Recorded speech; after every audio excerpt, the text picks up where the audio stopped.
The ultimate gluten कंजूस वाला। एक जमाने में केशव नगर बोलकर एक शहर में रामलाल बोलकर एक शाहूकार रहता था। उसके जितना लोभी इंसान इस संसार में और कोई नहीं रहता है बोलकर सभी लोग कहते थे। एक दिन रामलाल शहर के एरिया में जा रहा था तो एक बूढ़े को देखता है। वो 10 रुपए दे दो बाबूजी, दान करो बाबूजी, आपको पुण्य मिलेगा करके मांगता है, पर उसके बातों की तरफ रामलाल ध्यान नहीं देता। पर उसके पीछे आ रहे एक गरीब आदमी उस बूढ़े को 10 रुपए दे रहा है देखकर रामलाल को शर्म आती है। रामलाल रुककर उस गरीब से, देख रे, मेरे पास 10 रुपए की नोट नहीं है अभी उस बूढ़े को देने के लिए, मुझे एक 10 रुपए की नोट देता क्या करके मांगता है। और वो मैं तुझे बाद में दे दूंगा ऐसा बोलता है तो वो गरीब आदमी वो 10 रुपए देखकर, ये वापस लेने के लिए तुम्हारे पास कब आऊं बताते क्या आप करके कहता है। रामलाल कल आ जाना ऐसा कहता है।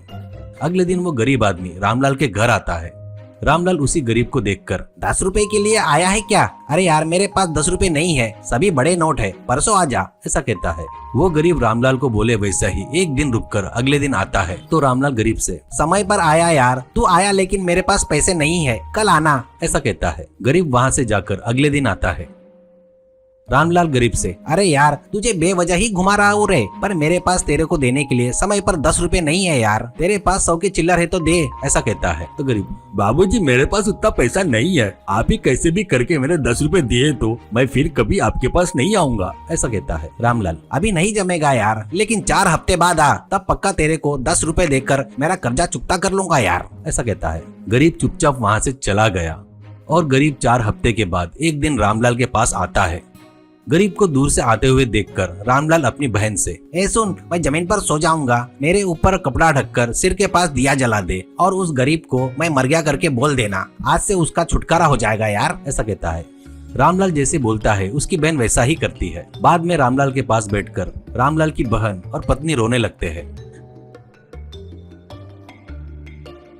गरीब आते ही रामलाल की बहन उससे, तेरे बारे में ही बताते हुए तेरा कर्जा नहीं चुका पाया करके दुखी होते हुए मर गए करके रामलाल की पत्नी के साथ मिलकर रोने लगती है। गरीब आदमी को गुस्सा आकर, मेरा कर्जा बगैर चुकाए मर गया क्या, पर क्या कर सकते हैं, कितना भी खर्चा हो इसका कर्मकांड मैं ही करवाऊंगा ऐसा कहता है। कम से कम तुम्हारा वो तो खर्चा बचेगा, बाड़ी को नहलाना पड़ेगा करके गरीब आदमी घर में जाकर गरम गरम पानी लाता है और रामलाल के ऊपर डालता है। उससे उसको तकलीफ होती है और वो हिलने लगता है। तो रामलाल को नीचे हिलते हुए देखकर वो गरीब आदमी, तेरा हिलना छोड़कर मेरे 10 रुपए मेरे मुंह पे मार ऐसा कहता है गुस्से से। पर रामलाल हिलता भी नहीं। तब वो गरीब आदमी रामलाल की बहन से, इसका दहन संस्कार मैं ही करवाऊंगा, कुछ देर के लिए इस शव को मंदिर के भगवान के सामने रखकर बाद में शमशान में ले जाएंगे ऐसा कहता है।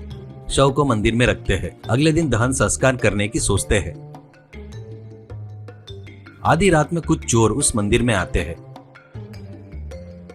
उनके पैरों के चलने की आवाज सुनकर वो गरीब मंदिर के गर्भगृह में उनको नहीं दिखना वैसा छुप जाता है। चोर लोग अपने साथ लाई गठरी को खोलकर उन गठरी में के पैसे को, गहने को आपस में बांट रहे थे।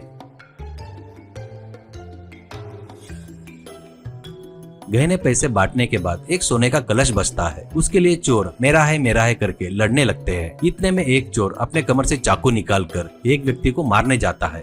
इतने में गर्भगृह से आवाज आती है, आपस में क्यों झगड़ रहे हो, चाकू से शव की जो भी गर्दन काटेगा वो कलश उसका ही होगा करके आवाज आती है। वो बातें सुनकर रामलाल, अरे बाप रे मेरी गर्दन बोलकर फट से उठता है। ये सब देखकर सभी चोर डरकर सभी चोर 4 दिशाओं में भागने लगते हैं गहने पैसों को छोड़कर। तभी गरीब आदमी गर्भगृह से बाहर आता है तो उससे रामलाल, हो ऐसा हुआ, अपनी किस्मत अच्छी है इसलिए गहने पैसे अपने को मिले, इसे अपन दोनों समान बांट लेंगे क्या? उस धन को दोनों समान बांट लेते हैं। बाद में रामलाल, चल अब अपने अपने घर चलेंगे ऐसा कहते हुए उठता है। तो गरीब, तो मेरे 10 रुपए कहाँ है ऐसा कहता है। रामलाल, मेरे पास अभी चिल्लर नहीं है, 4 दिन बाद आना ऐसा कहता है। वैसे दिन गुजर जाते हैं पर गरीब आदमी को वो 10 रुपए कभी नहीं मिले।